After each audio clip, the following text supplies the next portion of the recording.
ਏਕ ਓੰਕਾਰ ਸਤਨਾਮ ਕਰਤਾ ਪੁਰਖ ਨਿਰਭਉ ਨਿਰਵੈਰ ਅਕਾਲ ਮੂਰਤ ਆਜੂਨੀ ਸੈਭੰਗ ਗੁਰ ਪ੍ਰਸਾਦ। ਜਪ ਆਦ ਸਚ ਜੁਗਾਦ ਸਚ ਹੈ ਭੀ ਸਚ ਨਾਨਕ ਹੋਸੀ ਭੀ ਸਚ। ਗਿਆਨ ਧਿਆਨ ਕਿਛ ਕਰਮ ਨ ਜਾਣਾ ਸਾਰ ਨ ਜਾਣਾ ਤੇਰੀ। ਸਭ ਤੇ ਵੱਡਾ ਸਤਿਗੁਰੂ ਨਾਨਕ ਜਿਨ ਕਲ ਰਾਖੀ ਮੇਰੀ।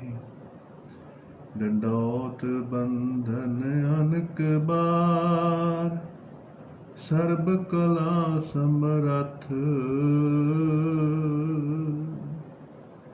ਡੋਲਨ ਤੇ ਰਾਖੋ ਪ੍ਰਭੂ ਨਾਨਕ ਦੇ ਕਰ ਹੱਥ। ਏਕ ਓੰਕਾਰ ਸਤਿਗੁਰ ਪ੍ਰਸਾਦ। ਸਤਨਾਮ ਵਾਹਿਗੁਰੂ ਸਤਨਾਮ ਵਾਹਿਗੁਰੂ।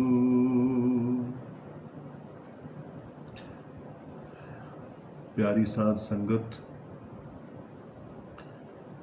ਅਕਾਲ ਪੁਰਖ ਵਾਹਿਗੁਰੂ ਪਰਮਾਤਮਾ ਜੀ ਨੇ ਭਾਈ ਬਾਣੀ ਰਚੀ ਆ ਤੇ ਸ਼ਾਸਤਰ ਹਮੇਸ਼ਾ ਹੀ ਉਸ ਪਰਮਾਤਮਾ ਦੇ ਨਾਲ ਮਿਲਣ ਵਾਸਤੇ ਹੀ ਉਪਦੇਸ਼ ਕਰਦੇ ਨੇ, ਸੁਖ ਸਰੂਪ ਨੇ। ਇਸ ਕਰਕੇ ਮਹਾਰਾਜ ਕਹਿੰਦੇ ਨੇ ਕਿ ਭਾਈ ਕਲਯੁਗ ਦੇ ਵਿੱਚ ਸਾਡਾ ਸ਼ਬਦ ਦਾ ਅਵਤਾਰ ਆ। ਇਹ ਜਿਹੜਾ ਸ਼ਾਸਤਰ ਆ ਇਹ ਭਾਈ ਸ਼ਬਦ ਦਾ ਅਵਤਾਰ ਹੁੰਦਾ। ਇਸ ਕਰਕੇ ਗੁਰੂ ਨਾਨਕ ਦੇਵ ਜੀ ਮਹਾਰਾਜ ਕਹਿੰਦੇ ਨੇ, ਹੁਕਮ ਰਜਾਈ ਚੱਲਣਾ ਨਾਨਕ ਲਿਖਿਆ ਨਾਲ, ਕਿ ਉਹ ਪਰਮੇਸ਼ਰ ਪਰਮਾਤਮਾ ਦੀ ਮਰਿਆਦਾ ਵਿੱਚ ਚੱਲਣਾ ਗ੍ਰੰਥਾਂ ਤੋਂ ਪਤਾ ਲੱਗਦਾ, ਕਿਉਂਕਿ ਇਹ ਪਰਮੇਸ਼ਰ ਪਰਮਾਤਮਾ ਦਾ ਸੰਵਿਧਾਨ ਹੈ। ਸੋ ਜੋ ਵੀ ਅਕਾਲ ਪੁਰਖ ਵਾਹਿਗੁਰੂ ਪਰਮਾਤਮਾ ਜੀ ਸਰਵਣ ਕਰਾਉਣਗੇ, ਇਹ ਤਿੰਨ ਫੁੱਲ ਆ ਮਹਾਰਾਜ ਸੱਚੇ ਪਾਤਸ਼ਾਹ ਜੀ ਦੇ ਚਰਨਾਂ ਦੇ ਵਿੱਚ, ਸੰਗਤ ਦੇ ਚਰਨਾਂ ਦੇ ਵਿੱਚ। ਮੈਂ ਕੋਈ ਕਥਾਵਾਚਕ ਨਹੀਂ, ਬਸ ਇਹ ਪ੍ਰੇਮਾ ਭਗਤੀ ਦੇ ਤਿੰਨ ਫੁੱਲ ਆ ਜੋ ਵਾਹਿਗੁਰੂ ਪਰਮਾਤਮਾ ਜੀ ਦੀ ਦਇਆ ਕਰਕੇ ਹੀ ਪ੍ਰਸ਼ਾਦ ਦੇ ਰੂਪ ਵਿੱਚ ਮਹਾਰਾਜ ਨੇ ਦਿੱਤੇ ਆ। ਸੋ ਮਹਾਰਾਜ ਕਹਿੰਦੇ ਨੇ ਕਿ ਭਾਈ ਸੰਸਾਰ ਦੇ ਵਿੱਚ ਇਹ ਜੀਵ ਸੁਖ ਸਰੂਪ ਪਰਮਾਤਮਾ ਨੂੰ ਪ੍ਰਾਪਤ ਕਰਨ ਵਾਸਤੇ ਆਇਆ ਤੇ ਉਸ ਪਰਮਾਤਮਾ ਜੀ ਦੇ ਸਰੂਪ ਨੂੰ ਪ੍ਰਾਪਤ ਕੀਤਿਆਂ ਹੀ ਨੂੰ ਸੁਖ ਮਿਲ ਸਕਦਾ।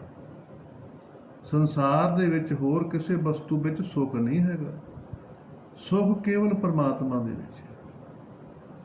ਇਸ ਕਰਕੇ ਮਹਾਰਾਜ ਉਪਦੇਸ਼ ਕਰਦੇ ਨੇ ਕਿ ਭਾਈ ਸਿਮਰੋ ਸਿਮਰ ਸਿਮਰ ਸੁਖ ਪਾਵੋ।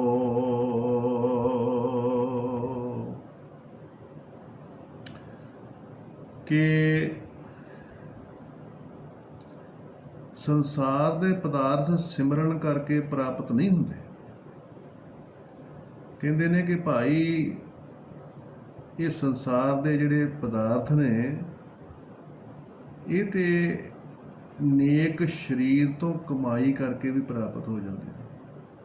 ਉਦਮ ਕਰੇਂਦਿਆਂ ਜੀਵ ਤੂੰ ਕਮਾਵੰਦਿਆਂ ਸੁਖ ਪੁੰਚ,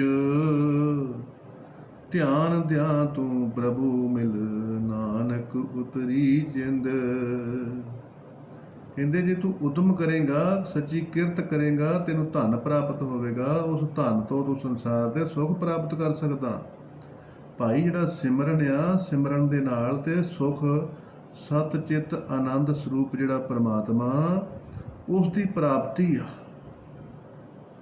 ਉਸ ਦੀ ਪ੍ਰਾਪਤੀ ਹੀ ਸੁਖ ਸਰੂਪ ਆ, ਬਾਕੀ ਸਭ ਦੁੱਖ ਆ। ਤੋ ਕਹਿੰਦੇ ਨੇ ਕਿ ਸੂਰਜ ਕਿਰਨ ਮਿਲੀ, ਜਲ ਕਾ ਜਲ ਹੁਆ ਰਾਮ, ज्योति ज्योत रली, संपूर्ण थीया काम।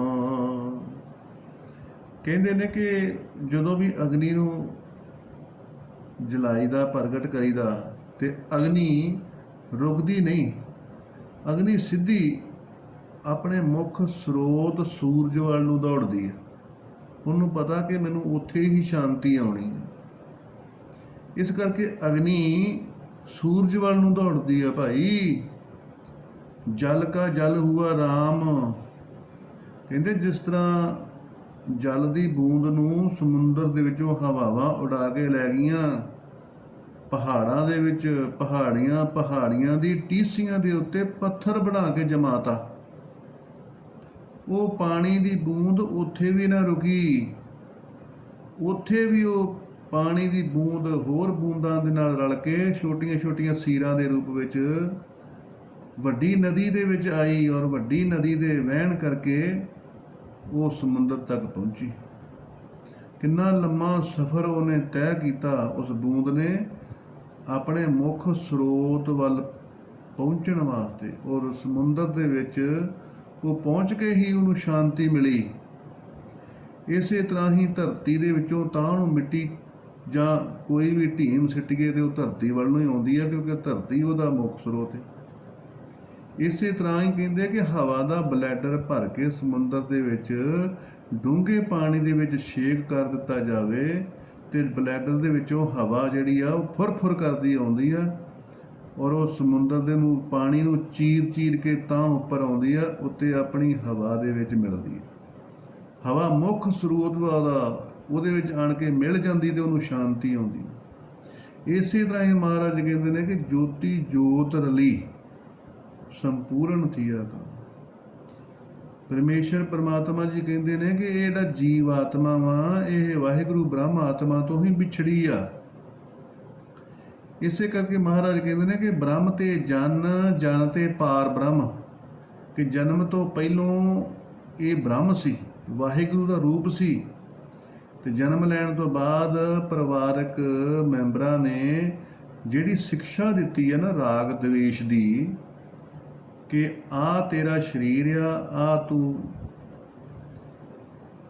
ਆ ਤੇਰਾ ਘਰ ਆ, ਤੇ ਆ ਤੇਰੇ ਰਿਸ਼ਤੇਦਾਰ ਆ। ਹਮੇਸ਼ਾ ਉਹਨੂੰ ਰਾਗ ਦਵੇਸ਼ ਸਿਖਾਇਆ ਗਿਆ, ਤੇ ਸੁਰਤ ਸੰਭਲਦਿਆਂ ਹੀ ਉਸ ਨੂੰ ਮਹਿਸੂਸ ਹੋ ਗਿਆ ਕਿ ਮੈਂ ਤੇ ਜੀਵ ਆ, ਤੇ ਆ ਮੇਰਾ ਨਾਮ ਆ। ਇਹ ਉਹਦੀ ਜ਼ਿੰਦਗੀ ਹੋ ਗਈ, ਉਹਦੀ ਸ੍ਰਿਸ਼ਟੀ ਹੋ ਗਈ। ਇਸੇ ਨੂੰ ਜੀਵ ਸ੍ਰਿਸ਼ਟੀ ਕਹਿ ਦਿੰਦੇ ਨੇ। ਤੋਂ ਮਹਾਰਾਜ ਕਹਿੰਦੇ ਕਿ ਅੱਗੇ ਚੱਲ ਕੇ ਜਦੋਂ ਸਤਸੰਗ ਕੀਤਾ, ਮਨ ਤੂੰ ਜੋਤ ਸਰੂਪ ਹੈ ਆਪਣਾ ਮੂਲ ਪਛਾਣ, ਜਦੋਂ ਅੱਗੇ ਚੱਲ ਕੇ ਉਹਨੇ ਸਤਸੰਗ ਕੀਤਾ, ਮਹਾਂਪੁਰਖਾਂ ਦੀ ਸੇਵਾ ਕੀਤੀ ਭਾਈ, ਕਰਮ ਕਾਂਡ ਕੀਤਾ, ਉਪਾਸ਼ਨਾ ਕਾਂਡ ਕੀਤਾ, ਗਿਆਨ ਕਾਂਡ ਕੀਤਾ, ਫਿਰ ਉਸ ਨੂੰ ਬ੍ਰਹਮ ਗਿਆਨ ਹੋਇਆ, ਪਰਮਾਤਮਾ ਦੀ ਪ੍ਰਾਪਤੀ ਹੋਈ, ਤੇ ਫਿਰ ਕਹਿੰਦੇ ਉਹ ਪਾਰ ਬ੍ਰਹਮ ਬਣਿਆ। ਬ੍ਰਹਮ ਤੇ ਜਨ ਤੇ ਪਾਰ ਬ੍ਰਹਮ। ਤੋ ਫਿਰ ਪਾਰ ਬ੍ਰਹਮ, ਫਿਰ ਦੁਬਾਰਾ ਉਹ ਪਰਮਾਤਮਾ ਆਪਣੇ ਸਰੂਪ ਦੇ ਵਿੱਚ ਸਥਾਪਿਤ ਹੋਇਆ ਜੀਵ ਆਤਮਾ। ਜੀਵ ਬ੍ਰਹਮ ਦੀ ਏਕਤਾ ਇਸੇ ਨੂੰ ਕਹਿੰਦੇ ਨੇ ਕਿ ਪਹਿਲੀ ਜਿਹੜੀ ਜੀਵ ਸੱਤਾ ਸੀ ਉਹ ਸਮਾਪਤ ਹੋ ਗਈ, ਤੇ ਬ੍ਰਹਮ ਪਰਮਾਤਮਾ ਪ੍ਰਗਟ ਹੋਣ ਕਰਕੇ ਬ੍ਰਹਮ ਸੱਤਾ ਸ਼ੁਰੂ ਹੋ ਗਈ, ਤੇ ਜੀਵ ਨੇ ਉਹਦੇ ਨਾਲ ਏਕਤਾ ਕਰ ਲਈ। ਤੋ ਉਹ ਜਿਹੜੀ ਜੀਵ ਆਤਮਾ ਸੀ ਉਸ ਨੂੰ ਫਿਰ ਸੁੱਖ ਸ਼ਾਂਤੀ ਮਿਲੀ, ਕਿ ਉਹ ਆਪਣੇ ਸਰੂਪ ਦੇ ਵਿੱਚ ਮਿਲ ਗਈ। ਜੋ ਬ੍ਰਹਮੰਡੇ ਸੋਈ ਪਿੰਡੇ, ਜੋ ਖੋਜੇ ਸੋ ਪਾਵੇ। ਕਹਿੰਦੇ ਨੇ ਕਿ ਉਹੀ ਜਿਹੜੀ ਅੰਦਰ ਬ੍ਰਹਮ ਆਤਮਾ ਜਿਹੜੀ ਸੀਗੀ, ਉਸ ਨੂੰ ਉਸਨੇ ਬ੍ਰਹਿਮੰਡ 'ਚ ਦੇਖਿਆ, ਤੇ ਭਾਈ ਬ੍ਰਹਿਮੰਡ ਦੇ ਵਿੱਚ ਵੀ ਉਸ ਨੂੰ ਉਹੀ ਆਪਣਾ ਆਤਮਿਕ ਸਰੂਪ ਮਹਿਸੂਸ ਹੋਇਆ। ਸਰੀਰ ਦੇ ਵਿੱਚ ਵੀ ਮਹਿਸੂਸ ਹੋਇਆ ਤੇ ਸਰੀਰ ਤੋਂ ਬਾਹਰ ਵੀ ਮਹਿਸੂਸ ਹੋਇਆ। ਤੋ ਇਹੋ ਹੀ ਉਹਦਾ ਸੁੱਖ ਆ ਜੀਵ ਆਤਮਾ ਦਾ। ਜੀਵ ਆਤਮਾ ਆਪਣੇ ਸਰੂਪ ਦੇ ਵਿੱਚ ਮਿਲ ਜਾਏ ਤੇ ਭਾਈ ਇਸੇ ਤਰ੍ਹਾਂ ਹੀ ਉਹਨੂੰ ਸੁੱਖ ਪ੍ਰਾਪਤ ਹੁੰਦਾ। ਤੋ ਜੀਵ ਆਤਮਾ ਬ੍ਰਹਮ ਆਤਮਾ ਦੇ ਵਿੱਚ ਪਾ ਕੇ ਮਿਲ ਕੇ ਹੀ ਸੁੱਖ ਪਾਉਂਦੀ ਹੈ। ਮਨ ਤੂੰ ਜੋਤ ਸਰੂਪ ਹੈ ਆਪਣਾ ਮੂਲ ਪਛਾਣ। ਇਸ ਲਈ ਸਤ ਚਿੱਤ ਆਨੰਦ ਸਰੂਪ ਜਿਹੜਾ ਪਰਮਾਤਮਾ ਦੀ ਪ੍ਰਾਪਤੀ ਆ, ਇਹੋ ਹੀ ਸੁਖ ਪਾਣਾ ਹੁੰਦਾ। ਪਹਿਲੋਂ ਕਰਮ ਕਾਂਡ, ਫਿਰ ਉਪਾਸ਼ਨਾ ਕਾਂਡ, ਫਿਰ ਗਿਆਨ ਕਾਂਡ, ਫਿਰ ਬ੍ਰਹਮ ਗਿਆਨ, ਫਿਰ ਪਰਮਾਤਮਾ ਦੀ ਪ੍ਰਾਪਤੀ ਹੁੰਦੀ। ਸੋ ਇਹ ਪਰਮੇਸ਼ਰ ਪਰਮਾਤਮਾ ਦੀ ਪ੍ਰਾਪਤੀ ਆ ਕਿ ਮਾਈ ਮੈਂ ਧਨ ਪਾਇਓ ਹਰ ਨਾਮ, ਮਨ ਮੇਰੋ ਤਾਵਨ ਤੇ ਛੁਟਿਓ ਕਰ ਬੈਠੋ ਬਿਸਰਾਮ।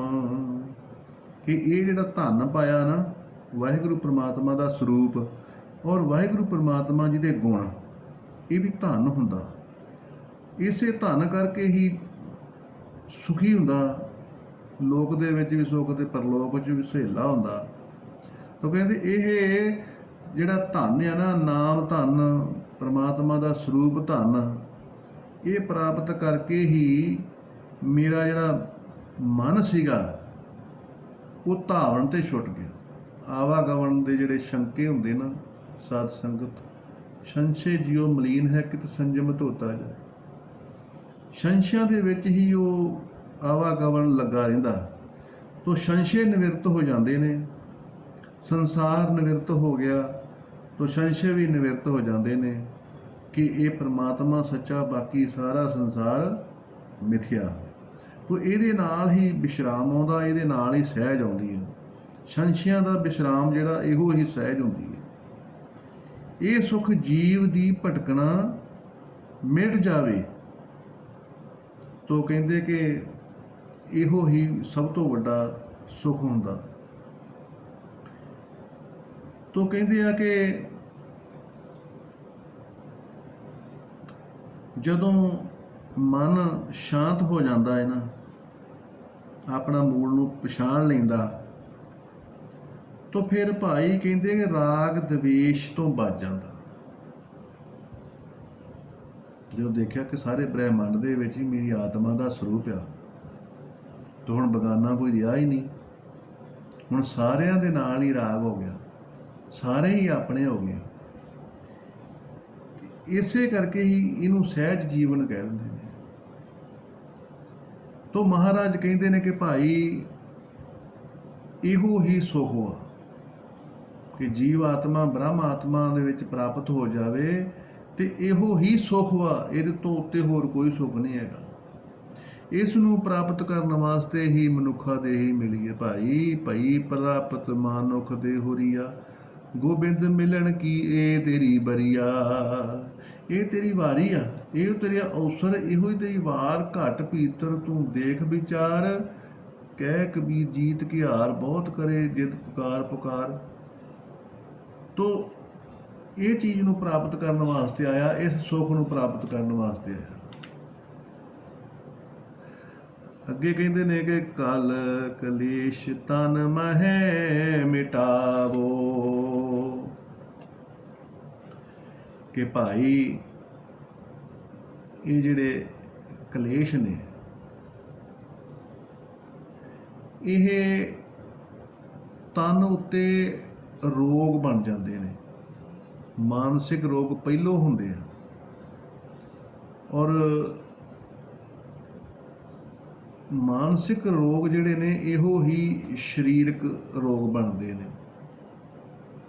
ਤੋ ਮਨ ਦੇ ਵਿੱਚ ਜਿਹੜੇ ਕਲੇਸ਼ ਹੁੰਦੇ ਨੇ ਉਹ ਹੀ ਸਰੀਰ ਨੂੰ ਦੁੱਖ ਦਿੰਦੇ ਆ, ਉਹ ਹੀ ਤਨ ਨੂੰ ਤਪਾਉਂਦੇ ਆ। ਤੋ ਕਹਿੰਦੇ ਨੇ ਕਿ ਧੌਲ ਧਰਮ ਦਇਆ ਕਾ ਪੂਤ, ਕਿ ਗੁਰੂ ਮਹਾਰਾਜ ਕਹਿੰਦੇ ਕਿ ਭਾਈ ਜੇ ਇਹਦੇ ਤੋਂ ਬਚਣਾ, ਕਲੇਸ਼ਾਂ ਤੋਂ ਬਚਣਾ, ਤੇ ਫਿਰ ਦਇਆ ਨੂੰ ਧਾਰਨ ਕਰ। ਕਿਉਂਕਿ ਜਿਹੜਾ ਧਰਮ ਆ ਇਹ ਦਇਆ ਦਾ ਪੁੱਤ ਆ। ਧਰਮ ਨਹੀਂ ਵਿਖਾਉਣਾ ਚਾਹੀਦਾ ਕਿ ਮੈਂ ਧਰਮੀ ਆ, ਦਇਆ ਵਿਖਾਉਣੀ ਚਾਹੀਦੀ ਆ। ਦਇਆ ਆਪਣੇ ਕਰਮ ਦੇ ਵਿੱਚ ਲੈ ਕੇ ਆਉਣੀ ਚਾਹੀਦੀ ਆ। ਫਿਰ ਉਹਦੇ ਵਿੱਚੋਂ ਜਿਹੜਾ ਸਕੂਨ ਪ੍ਰਗਟ ਹੁੰਦਾ ਨਾ, ਉਹ ਧਰਮ ਹੁੰਦਾ। ਧਾਰਨ ਇਤੀ ਧਰਮਾ, ਕਹਿੰਦੇ ਨੇ ਜਿਹੜੇ ਧਾਰਨ ਕਰਨੇ ਵਾਲੇ ਗੁਣ ਹੁੰਦੇ ਨਾ, ਉਹ ਹੀ ਧਰਮ ਹੁੰਦਾ। ਜਿਹੜੇ ਧਾਰਨ ਕਰਨੇ ਵਾਲੇ ਗੁਣ ਹੁੰਦੇ ਆ, ਉਹ ਹੀ ਧਰਮ ਹੁੰਦਾ। ਕਹਿੰਦੇ ਕਿ ਜਿਸ ਤਰ੍ਹਾਂ ਕ੍ਰੋਧ ਹੁੰਦਾ, ਕ੍ਰੋਧ ਨੂੰ ਦੇਹੀ ਦੇ ਵਿੱਚ ਜ਼ਿਆਦਾ ਚਿਰ ਧਾਰਨ ਨਹੀਂ ਕੀਤਾ ਜਾਂਦਾ। ਜੇ ਕੋਈ ਅੱਧਾ ਘੰਟਾ ਜਾਂ ਘੰਟਾ ਕ੍ਰੋਧ ਨੂੰ ਧਾਰਨ ਕਰ ਲਵੇ ਤੇ ਦੇਹੀ ਫਟਣ ਤੇ ਆ ਜਾਂਦੀ ਹੈ। ਦੇਹੀ ਦੇ ਵਿੱਚ ਭਾਈ ਬਹੁਤ ਜ਼ਿਆਦਾ ਗਰਮੀ ਵੱਧ ਜਾਂਦੀ ਹੈ, ਬਹੁਤ ਇਨਫੈਕਸ਼ਨ ਵੱਧ ਜਾਂਦੀ ਹੈ, ਬਹੁਤ ਸੰਤੁਲਨ ਵਿਗੜ ਜਾਂਦਾ। ਤੋ ਸਰੀਰ ਦੇ ਵਿੱਚੋਂ, ਮਨ ਦੇ ਵਿੱਚੋਂ ਕ੍ਰੋਧ ਨੂੰ ਕੱਢਣਾ ਪੈਂਦਾ, ਤਿਆਗਣਾ ਪੈਂਦਾ। ਜ਼ਿਆਦਾ ਚਿਰ ਧਾਰਨ ਨਹੀਂ ਕੀਤਾ ਜਾਂਦਾ। ਇਸ ਕਰਕੇ ਕ੍ਰੋਧ ਜਿਹੜਾ ਇਹ ਧਰਮ ਨਹੀਂ ਹੁੰਦਾ। ਧਰਮ ਦੇ ਉਲਟ ਦਇਆ ਤੇ ਪ੍ਰੇਮ। ਦਇਆ ਤੇ ਪ੍ਰੇਮ ਨੂੰ ਜਿੰਨਾ ਵੀ ਜ਼ਿਆਦਾ ਧਾਰਨ ਕਰਾਂਗੇ, ਓਨਾ ਹੀ ਜ਼ਿਆਦਾ ਸੁੱਖ ਮਿਲਦਾ, ਓਨਾ ਹੀ ਜ਼ਿਆਦਾ ਸਕੂਨ ਮਿਲਦਾ। ਤੋ ਇਸ ਕਰਕੇ ਜਿਹੜਾ ਦਇਆ ਵਾ, ਇਹ ਧਾਰਨ ਕਰਨੇ ਵਾਲੀ ਆ, ਕ੍ਰੋਧ ਧਾਰਨ ਕਰਨੇ ਵਾਲਾ ਨਹੀਂ। ਕਿਉਂਕਿ ਕ੍ਰੋਧ ਦੇ ਨਾਲ ਅੰਦਰ ਗਰਮੈਸ਼ ਵੱਧਦੀ, ਇਨਫੈਕਸ਼ਨ ਵੱਧਦੀ ਹੈ, ਬਲੱਡ ਪ੍ਰੈਸ਼ਰ ਵੱਧਦਾ, ਬਲੱਡ ਸਰਕੂਲੇਸ਼ਨ ਖਰਾਬ ਹੁੰਦਾ, ਤਨ ਵਿੱਚ ਗਰਮੀ ਵੱਧਦੀ ਆ, ਇਨਫੈਕਸ਼ਨ ਵੱਧਦੀ ਆ, ਜਿਹੜੀ ਕਿ ਕਈ ਰੋਗ ਲੈ ਕੇ ਆਉਂਦੀ ਹੈ। ਇਸ ਕਰਕੇ ਇਸ ਦੁਰਗੁਣ, ਜਿਹੜੇ ਦੁਰਗੁਣ ਨੇ, ਇਹਨਾਂ ਨੂੰ ਤਿਆਗਣ ਦੇ ਵਿੱਚ ਹੀ ਭਲਾ। ਤੋ ਬਾਰ-ਬਾਰ ਅਭਿਆਸ ਕਰਨ ਦੇ ਨਾਲ ਹੀ ਭਾਈ ਸਤਿਗੁਣ ਆਉਂਦੇ ਨੇ। ਕੋਈ ਇੱਕ ਵਾਰੀ ਕਰਨ ਦੇ ਨਾਲ ਨਹੀਂ। ਜਿਸ ਤਰ੍ਹਾਂ ਕੋਈ ਦੇਸ਼ ਮਜਾਇਲ ਬਣਾਉਂਦਾ, ਉਹ ਬਾਰ-ਬਾਰ ਉਹਦਾ ਪਰੀਖਣ ਕਰਦਾ। ਜਦੋਂ ਸਫਲਤਾ ਹੁੰਦੀ ਆ ਭਾਈ, ਉਦੋਂ ਹੀ ਉਹਨੂੰ ਆਪਣੇ ਦੇਸ਼ ਦਾ ਅੰਗ ਬਣਾਉਂਦੇ ਆ। ਉਹਨਾਂ ਚਿਰ ਉਹਦੀ ਪਰੀਖਣ ਕਰਦੇ ਰਹਿੰਦੇ ਨੇ। ਇਸੇ ਤਰ੍ਹਾਂ ਹੀ ਬਾਰ-ਬਾਰ ਅਭਿਆਸ ਕਰਨ ਦੇ ਨਾਲ ਸਫਲਤਾ ਮਿਲਦੀ ਆ। ਸਫਲਤਾ ਮਿਲਦੀ ਆ ਪਰਮੇਸ਼ਰ ਪਰਮਾਤਮਾ ਦੇ ਸੁੱਖ ਸਰੂਪ ਦਾ ਬਾਰ-ਬਾਰ ਅਭਿਆਸ ਕਰਨ ਦੇ ਨਾਲ। ਤੋ ਪਿਓਰ ਸੰਸਕਾਰ, ਜਿਹੜਾ ਪਿਓਰ ਸੰਸਕਾਰ ਪਰਮਾਤਮਾ ਦਾ, ਜਿਹੜੇ ਪਿਓਰ ਸੰਸਕਾਰ ਨੇ, ਉਹਨਾਂ ਨੂੰ ਜੀਵ ਆਤਮਾ ਦੇ ਵਿੱਚ ਪ੍ਰਵੇਸ਼ ਕਰਾਉਣਾ, ਬਾਰ-ਬਾਰ ਉਹਨਾਂ ਦਾ ਪ੍ਰਵੇਸ਼ ਕਰਾਉਣਾ, ਪ੍ਰੈਸ਼ਰ ਦੇ ਨਾਲ, ਉਹਨਾਂ ਨੂੰ ਵਾਈਬ੍ਰੇਸ਼ਨ ਦੇ ਨਾਲ ਜੀਵ ਆਤਮਾ ਦੇ ਵਿੱਚ ਪ੍ਰਵੇਸ਼ ਕਰਾਉਣਾ। ਤੇ ਫਿਰ ਭਾਈ ਉਹ ਜੀਵ ਆਤਮਾ ਦੇ ਵਿੱਚ ਪ੍ਰਵੇਸ਼ ਹੋ ਜਾਂਦੇ ਅਭਿਆਸ ਕਰਨ ਦੇ ਨਾਲ। 20 ਦਿਨ ਕੋਈ ਕੰਮ ਕਰ ਲਵੇ ਲਗਾਤਾਰ, ਉਹਦੀ ਆਦਤ ਬਣ ਜਾਂਦੀ ਆ। ਜੇ ਕੋਈ 90 ਦਿਨ ਕਰ ਲਵੇ, ਉਹਦਾ ਸੁਭਾਅ ਬਣ ਜਾਂਦਾ। ਤੋ ਇਸ ਕਰਕੇ ਸੁਭਾਅ ਜਿਹੜਾ ਹੈਗਾ, ਉਹ ਉਹਦਾ ਅੰਗ ਬਣ ਜਾਂਦਾ। ਤੋ ਮਹਾਰਾਜ ਕਹਿੰਦੇ ਨੇ ਕਿ ਭਾਈ, ਇਹ ਜਿਹੜੀ ਜੀਵ ਆਤਮਾ ਹੁੰਦੀ ਆ, ਇਹ ਕੰਗਾਲ ਹੁੰਦੀ ਆ। ਜਿਹੜੀ ਜੀਵ ਆਤਮਾ ਕੰਗਾਲ ਹੁੰਦੀ ਆ, ਉਹ ਹੀ ਗਰੀਬ ਹੁੰਦੀ ਆ।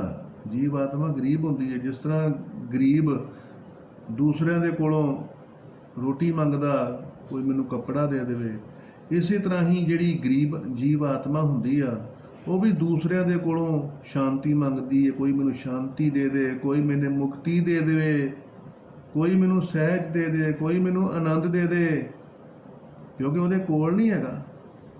ਤੋ ਮਹਾਰਾਜ ਕਹਿੰਦੇ ਕਿ ਭਾਈ, ਮਤ ਵਿੱਚ ਰਤਨ ਜਵਾਹਰ ਮਾਣਕ, ਜੇ ਗੁਰ ਕੀ ਇੱਕ ਸੁਣੀ। ਮਤੀ ਦੇ ਵਿੱਚ ਪ੍ਰਮਾਤਮਾ ਨੇ ਬੇਸ਼ੁਮਾਰ ਕੀਮਤੀ ਰਤਨਾ ਰੂਪ ਸਤਗੁਣ ਜਿਹੜੇ ਨੇ, ਉਹ ਰੱਖੇ ਹੋਏ ਨੇ। ਤੇ ਭਾਈ, ਉਹਨਾਂ ਨੂੰ ਤੂੰ ਪ੍ਰਾਪਤ ਕਰ ਸਕਦਾ ਅਭਿਆਸ ਦੁਆਰਾ। ਸਮੁੰਦ ਸਾਗਰ ਰਤਨੀ ਭਰਪੂਰੇ। ਸਮੁੰਦਰ ਦੇ ਵਿੱਚ ਤੇ ਰਤਨ ਬਹੁਤ ਨੇ, ਬਹੁਤ ਕੀਮਤੀ ਖਜ਼ਾਨੇ ਨੇ ਸਮੁੰਦਰ ਦੇ ਵਿੱਚ। ਤੇ ਜੇਕਰ ਹੁਣ ਕੋਈ ਅਣਜਾਣ ਜਿਹੜਾ ਉਹ ਸੁਣ ਕੇ ਸਮੁੰਦਰ ਦੇ ਕਿਨਾਰੇ ਦੇ ਜਾ ਕੇ ਬੀਚ ਦੇ ਗੋਡੇ ਗੋਡੇ ਪਾਣੀ ਦੇ ਵਿੱਚ ਜਾ ਕੇ ਹੱਥ ਮਾਰੀ ਜਾਵੇ ਕਿ ਮੈਨੂੰ ਤੇ ਕੋਈ ਹੱਥ 'ਚ ਨਹੀਂ ਆਇਆ, ਮੈਨੂੰ ਤੇ ਖਜ਼ਾਨਾ ਹੱਥ 'ਚ ਨਹੀਂ ਆਇਆ, ਤੇ ਭਾਈ ਗੋਡੇ ਗੋਡੇ ਪਾਣੀ ਦੇ ਵਿੱਚੋਂ ਕੁਝ ਨਹੀਂ ਮਿਲਣਾ। ਬਹੁਤ ਗਹਿਰੇ ਸਮੁੰਦਰ ਦੇ ਵਿੱਚ ਜਾਣਾ ਪਵੇਗਾ, ਫਿਰ ਉੱਥੋਂ ਖਜ਼ਾਨਾ ਮਿਲੂਗਾ। ਔਰ ਵੱਡੀਆਂ ਵੱਡੀਆਂ ਕੰਪਨੀਆਂ, ਵੱਡੀਆਂ ਵੱਡੀਆਂ ਸਰਕਾਰਾਂ ਜਿਹੜੀਆਂ ਉਹ ਸਮੁੰਦਰ ਦੇ ਵਿੱਚੋਂ ਬਹੁਤ ਕੁਝ ਕੱਢਦੀਆਂ, ਤੇਲ ਕੱਢਦੀਆਂ ਵਾ, ਗੈਸ ਕੱਢਦੀਆਂ ਵਾ, ਬਹੁਤ ਕੁਝ ਕੱਢਦੀਆਂ। ਉਹ ਹੈਗਾ ਉਹਦੇ ਵਿੱਚ ਹੀ ਆ, ਪਰ ਬਹੁਤ ਗਹਿਰਾਈ ਦੇ ਵਿੱਚ ਉਤਰਨਾ ਪੈਂਦਾ। ਇਸੇ ਤਰ੍ਹਾਂ ਹੀ ਮਤੀ ਦੇ ਵਿੱਚ ਬੇਸ਼ੁਮਾਰ ਕੀਮਤੀ ਗੁਣ ਹੈਗੇ ਨੇ, ਪਰ ਉਹਨਾਂ ਦੇ ਵਾਸਤੇ ਉਹਨੂੰ ਮਤੀ ਦੇ ਵਿੱਚ ਗੰਭੀਰ ਹੋਣਾ ਪਵੇਗਾ। ਗੰਭੀਰ ਹੋ ਕੇ ਤੇ ਉਹਨਾਂ ਦਾ ਅਭਿਆਸ ਕਰਨਾ ਪਵੇਗਾ, ਚਿੰਤਨ ਕਰਨਾ ਪਵੇਗਾ। ਗੁਣ ਵਡਿਆਈਆਂ 4, ਉਹ ਵੱਡੇ ਗੁਣ ਜਿਹੜੇ ਉਹਨਾਂ ਦੀ ਵਿਚਾਰ ਕਰਨੀ ਪਵੇਗੀ, ਔਰ ਵਿਚਾਰ ਕਰਕੇ ਇੱਕ ਇੱਕ ਕਰਕੇ ਆਪਣੀ ਗਰੀਬ ਜਿਹੜੀ ਜੀਵ ਆਤਮਾ ਉਹਦੇ ਵਿੱਚ ਪ੍ਰਵੇਸ਼ ਕਰਵਾਉਣਾ ਪਵੇਗਾ, ਵਾਈਬ੍ਰੇਸ਼ਨ ਦੁਆਰਾ, ਪਾਵਰ ਦੁਆਰਾ। ਤੋਂ ਫਿਰ ਉਹ ਜੀਵ ਆਤਮਾ ਦੇ ਵਿੱਚ ਪ੍ਰਵੇਸ਼ ਕਰ ਜਾਂਦੇ ਨੇ ਜਿਹੜੇ ਗੁਣ ਨੇ, ਚਾਹੇ ਉਹ ਦਇਆ, ਸੰਤੋਖ, ਧੀਰਜ, ਖਿਮਾ, ਨਿਮਰਤਾ, ਸਹਿਜ, ਅਡੋਲਤਾ, ਕੋਈ ਵੀ ਗੁਣ ਆ, ਉਹ ਸਾਰੇ ਗੁਣ ਜਿਹੜੇ ਨੇ ਉਹ ਜੀਵ ਆਤਮਾ ਦੇ ਵਿੱਚ ਪ੍ਰੈਸ਼ਰ ਦੇ ਨਾਲ ਹੀ ਜਾਂਦੇ ਨੇ। ਇਸ ਕਰਕੇ ਉਹ ਜੀਵ ਆਤਮਾ ਜਿਹੜੀ ਹੈਗੀ ਆ ਉਹ ਅਮੀਰ ਹੋ ਜਾਂਦੀ ਆ, ਤਗੜੀ ਹੋ ਜਾਂਦੀ ਆ, ਸੁਖ ਸਰੂਪ ਹੋ ਜਾਂਦੀ ਆ। ਤੋ ਇਸ ਕਰਕੇ ਉਹਦੇ ਭਰਮ ਜਿਹੜੇ ਨੇ ਉਹ ਦੂਰ ਹੋ ਜਾਂਦੇ ਨੇ, ਕਲੇਸ਼ ਦੂਰ ਹੋ ਜਾਂਦੇ ਨੇ, ਤਨ ਉਤੋਂ ਬੁਰਾ ਪ੍ਰਭਾਵ ਦੂਰ ਹੋ ਜਾਂਦਾ। ਤੋ ਸਰੀਰਕ ਸੁਖ ਮਿਲਦਾ, ਇਹ ਸੁਖ ਮਨੀ ਹੈ ਨਾ। ਉਹ ਕਹਿੰਦੇ ਕਿ ਭਾਈ ਜਦੋਂ ਗਿਆਨ ਮਤੀ ਦੇ ਵਿੱਚ ਧਾਰਨ ਕਰੇਗਾ ਤਾਂ ਇਹ ਸੁਖਾਂ ਦੀ ਮਣੀ ਬਣ ਜਾਏਗੀ। ਤੋ ਗਿਆਨ ਜਿਹੜਾ ਹੁੰਦਾ ਨਾ, ਕੁੰਭੇ ਬੱਧਾ ਜਲ ਰਹੇ, ਜਲ ਬਿਨਾ ਕੁੰਭ ਨਾ ਹੋਏ, ਗਿਆਨ ਕਾ ਬੱਧਾ ਮਨ ਰਹੇ ਤੇ ਗੁਰੂ ਬਿਨਾ ਗਿਆਨ ਨਾ ਹੋਏ। ਗਿਆਨ ਤੋਂ ਬਗੈਰ ਮੁਕਤੀ ਨਹੀਂ ਹੁੰਦੀ, ਗਿਆਨ ਤੋਂ ਬਗੈਰ ਸ਼ੰਕਾ ਨਿਵਰਤ ਨਹੀਂ ਹੁੰਦਾ। ਤੋ ਇਸ ਕਰਕੇ ਇਹ ਜਿਹੜੇ ਕਲੇਸ਼ ਹੁੰਦੇ ਨੇ, ਇਹ ਮਨ ਦੇ ਵਿੱਚ ਹੋ ਕੇ ਫਿਰ ਤਨ ਦੇ ਉੱਤੇ ਬੁਰਾ ਪ੍ਰਭਾਵ ਪਾਉਂਦੇ ਨੇ, ਤੇ ਮਨ ਦੇ ਵਿੱਚ ਹੀ ਇਹਨਾਂ ਨੂੰ ਨਿਵਰਤ ਕਰ ਦੇਣਾ ਚਾਹੀਦਾ ਕਿ ਇਹ ਸੰਸਾਰ ਮਿਥਿਆ ਵਾ, ਮਰਨਾ ਸੱਚ ਤੇ ਜੀਣਾ ਝੂਠ ਆ। ਤੋ ਇਹ ਜਿਹੜੇ ਵਿਕਾਰ ਨੇ ਇਹ ਉੱਥੇ ਹੀ ਨਸ਼ਟ ਹੋ ਜਾਂਦੇ ਨੇ। ਜਦੋਂ ਇਮਿਊਨਿਟੀ ਸਰੀਰ ਦੀ ਵੱਧ ਜਾਂਦੀ ਆ ਤਾਂ ਵਾਇਰਸ ਕਮਜ਼ੋਰ ਹੋ ਜਾਂਦਾ, ਵਾਇਰਸ ਦਾ ਜਿਹੜਾ ਪ੍ਰਭਾਵ ਆ ਉਹ ਦੂਰ ਹੋ ਜਾਂਦਾ। ਇਸੇ ਤਰ੍ਹਾਂ ਹੀ ਜਦੋਂ ਜੀਵ ਆਤਮਾ ਦੇ ਵਿੱਚ ਚੰਗੇ ਗੁਣ ਪ੍ਰਵੇਸ਼ ਕਰਵਾਉਂਦੇ ਨੇ, ਉਹ ਜੀਵ ਆਤਮਾ ਬਲਵਾਨ ਹੋ ਜਾਂਦੀ ਆ, ਤੇ ਬਲਵਾਨ ਹੋ ਕੇ ਤੋਂ ਜਿਹੜੇ ਦੁਰਗੁਣ ਨੇ ਉਹਨਾਂ ਨੂੰ ਨਿਵਰਤ ਕਰ ਦਿੰਦੀ ਹੈ। ਤੋ ਦੋਨੇ ਹੀ ਤਨ ਤੇ ਮਨ ਦੋਨੇ ਹੀ ਸ਼ਾਂਤ ਹੋ ਜਾਂਦੇ। ਤੋ ਮਹਾਰਾਜ ਜੀ ਕਹਿੰਦੇ ਨੇ ਕਿ ਭਾਈ ਇਹ ਮਨੁੱਖਾ ਦੇਹੀ ਦੇ ਵਿੱਚ ਵਾਹਿਗੁਰੂ ਪਰਮੇਸ਼ਰ ਪਰਮਾਤਮਾ ਦੀ ਪ੍ਰਾਪਤੀ ਕਰਨ ਵਾਸਤੇ ਹੀ ਇਹ ਜੀਵ ਆਇਆ। ਤੋ ਇਹ ਮਾਇਆ ਵੀ ਜਿਹੜੇ ਦੁਰਗੁਣ ਨੇ ਇਹ ਉਹਦੇ ਵਿੱਚ ਰੁਕਾਵਟ ਪਾਉਂਦੇ ਨੇ। ਤੋ ਇਹ ਸਾਰੀਆਂ ਰੁਕਾਵਟਾਂ ਵਾਹਿਗੁਰੂ ਪਰਮਾਤਮਾ ਦੇ ਸਿਮਰਨ ਦੁਆਰਾ, ਸੇਵਾ ਦੁਆਰਾ, ਅਭਿਆਸ ਦੁਆਰਾ ਇਹ ਸਾਰੀਆਂ ਰੁਕਾਵਟਾਂ ਦੂਰ ਕਰਨੀਆਂ ਔਰ ਪਰਮਾਤਮਾ ਦੀ ਪ੍ਰਾਪਤੀ ਕਰਨੀ ਆ। ਤੋ ਮਨੁੱਖਾ ਦੇਹੀ ਨੂੰ ਸਫਲ ਕਰਨਾ, ਸਫਲ ਪਈ ਯਾਤਰਾ, ਇਹ ਜੀਵਨ ਯਾਤਰਾ ਨੂੰ ਸਫਲ ਕਰਨਾ ਤੇ ਲੋਕ ਸੁਖੀਏ ਪਰਲੋਕ ਸੁਹੇਲੇ ਬਣਾਉਣਾ। ਤੋ ਸਾਧ ਸੰਗਤ, ਵਾਹਿਗੁਰੂ ਪਰਮਾਤਮਾ ਭਲੀ ਕਰੇ, ਆਸ਼ੀਰਵਾਦ ਰੱਖਿਓ ਕਿ ਇਸੇ ਤਰ੍ਹਾਂ ਸੇਵਾ ਕਰਦਾ ਰਹਾ। ਵਾਹਿਗੁਰੂ ਪਰਮਾਤਮਾ ਬਲ ਬੁੱਧੀ ਬਖਸ਼ੇ ਤੋ ਭਾਈ ਪਿਆਰ ਦੇ ਨਾਲ ਸਰਵਣ ਕਰਿਓ, ਪਿਆਰ ਦੇ ਨਾਲ ਇਹ 'ਤੇ ਅਮਲ ਕਰਿਓ ਔਰ ਆਪਣਾ ਜਨਮ ਸਫਲਾ ਕਰਿਓ। ਨਾਨਕ ਨਾਮ ਚੜ੍ਹਦੀ ਕਲਾ, ਤੇਰੇ ਭਾਣੇ ਸਰਬੱਤ ਦਾ ਭਲਾ। ਸਤਨਾਮ ਵਾਹਿਗੁਰੂ, ਸਤਨਾਮ ਵਾਹਿਗੁਰੂ।